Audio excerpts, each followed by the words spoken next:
Ben dünü zor bilirdim, bugün dünden de beter. Zaman akan bir dere, giden ömürden gider.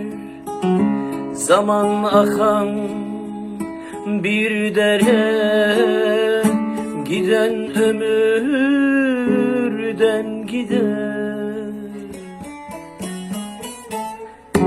Gün yüzü görmedim ki, mutluluk bilmedim ki, sararmış yaprak gibi, mevsimi gütmedim ki.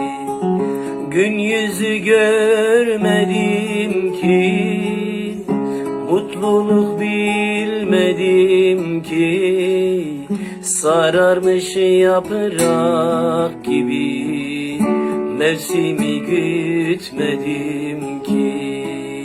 Sararmış yaprak gibi, mevsimi gütmedim ki.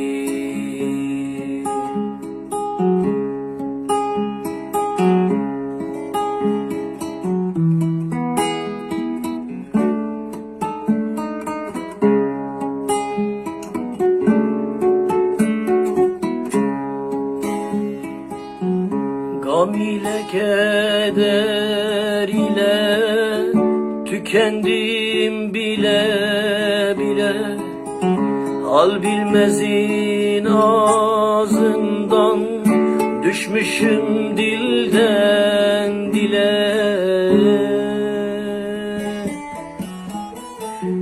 Gün yüzü görmedim ki, mutluluk bilmedim ki, sararmış yaprak gibi, mevsimi gütmedim ki.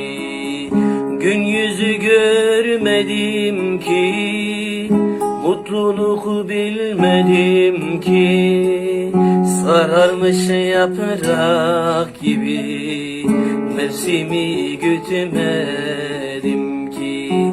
Sararmış yaprak gibi, mevsimi gütmedim ki.